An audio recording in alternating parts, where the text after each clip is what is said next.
ನಮಸ್ತೆ. ನಾನು ಶುಕ್ರವಾರ ಸಾಯಂಕಾಲದಿಂದ ಶನಿವಾರ ಮಧ್ಯವರೆಗೂ ವಿಡಿಯೋ ಮಾಡ್ಕೊಂಡಿದ್ದೆ. ಅದನ್ನು ಈಗ ಅಪ್ಲೋಡ್ ಮಾಡೋಕ್ಕಾಗಿಲ್ಲ. ಆದ್ದರಿಂದ ನಾನು ಈ ಮಿನಿ ವ್ಲಾಗನ್ನು ಹಾಕ್ತಾಯಿದ್ದೀನಿ. ನಾನು ಶುಕ್ರವಾರ ಸಾಯಂಕಾಲ ನಮ್ಮ ಯಜಮಾನ್ರು ಕೆಲಸಕ್ಕೆ ಕೊಡ್ತಾರೆ ಅಂತ ಅಂದ್ಬಿಟ್ಟು ಬೇಗ ಅಡುಗೆ ಮಾಡೋಣ ಅಂತ ಮುದ್ದೆ, ಉಪ್ಸಾರು, ಅನ್ನ ಎಲ್ಲ ಮಾಡ್ತಾಯಿದ್ದೆ.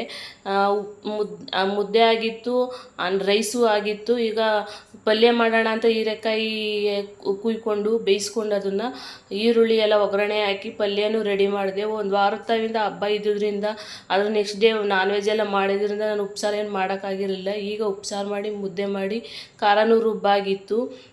ಅವ್ರಿಗೆ ಊಟ ಕೊಡೋಣ ಅಂತ ರೆಡಿ ಮಾಡ್ತಾಯಿದ್ದೆ.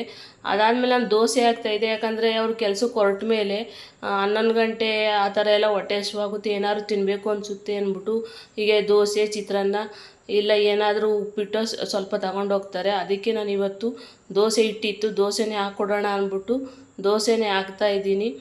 ದೋಸೆ ಎಲ್ಲ ಹಾಕಿ ಅವ್ರು ಕೆಲಸಕ್ಕೆ ಹೊರಟ ಮೇಲೆ ನಾನು ವಾರ್ಡ್ರೋಬಲ್ಲಿ ಬಟ್ಟೆಗಳೆಲ್ಲ ಮಡಿಸ್ಬೇಕಿತ್ತು. ಯಾಕಂದರೆ ಹಬ್ಬ ಕಂಟಿನ್ಯೂಸ್ ಆಗಿ ಇದರಿಂದ ಸೀರೆ ತಗೊಳ್ಳೋದು, ಹಾಕ್ಕೊಳ್ಳೋದು, ಒಗೆದು ಈ ರೀತಿ ಇಲ್ಲಿಂದಲ್ಲೇ ಇಟ್ಬಿಟ್ಟಿದೆ ಬಟ್ಟೆಗಳೆಲ್ಲನೂ. ಈಗ ನೀಟಾಗಿ ಮಡಿಸಿಡೋಣ ಅಂದ್ಬಿಟ್ಟು ಎಲ್ಲ ತೆಗೆದು ಒಂದೊಂದೇ ಸೀರೆಗಳ ಮಡಿಸಿ ಎಲ್ಲ ಎತ್ತಿಕ್ತಾ ಇದೆ. ನೋಡಿ, ಬಟ್ಟೆಗಳು ಮಡಿಸಾಯಿತು ಎಲ್ಲ. ಈ ರೀತಿ ನೀಟಾಗಿ ಎಲ್ಲ ಫೋಲ್ಡ್ ಮಾಡಿ ಇಟ್ಟಿದ್ದೀನಿ. ಅದಾದಮೇಲೆ ನಾನು ನೆಕ್ಸ್ಟ್ ಡೇ ಕಾಫಿ ಮಾಡಿ ನನ್ನ ಮಗಳು ಕಾಲೇಜೆಲ್ಲ ಕಳಿಸ್ಬಿಟ್ಟು ತಿಂಡಿಗೆ ಚಪಾತಿ ಮತ್ತು ಟೊಮಟೊ ಗೊಜ್ಜು ಮಾಡ್ಕೊಂಡಿದ್ದೆ ಬೆಳಗ್ಗೆ ತಿಂಡಿಗೆ. ಮತ್ತು ಅದ್ರ ಜೊತೆಗೆ ನಾನು ಸೌತೆಕಾಯಿ ಕಲ್ಲಂಗಡಿ ಹಣ್ಣಿನ ಜ್ಯೂಸ್ನೂ ಮಾಡಿ ಬೆಳಗಿನ ತಿಂಡಿ ಎಲ್ಲ ಮುಗಿಸ್ಕೊಂಡು ಇನ್ನೊಂದು ಬೀರುನಲ್ಲಿ ಬಟ್ಟೆಗಳಿದ್ದು ಅದನ್ನು ಮಡಿಸೋಣ ಅಂತ ಬಟ್ಟೆ ಎಲ್ಲ ಮಡಿಸ್ಕೊಂಡೆ. ಮಧ್ಯಾಹ್ನಕ್ಕೆ ಸ್ವಲ್ಪ ಒಬ್ಬಟ್ಟು ಈ ಹೂರಣ ಎಲ್ಲ ಇಟ್ಬಿಟ್ಟಿದೆ ಫ್ರಿಜ್ಜಲ್ಲಿ, ಅದನ್ನು ತಡ್ತಾ ಇದೆ.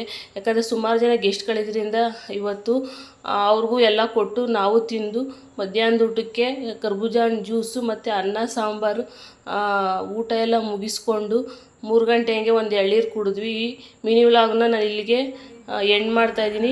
ಸಬ್ಸ್ಕ್ರೈಬ್ ಮಾಡಿ ನೋಡಿ.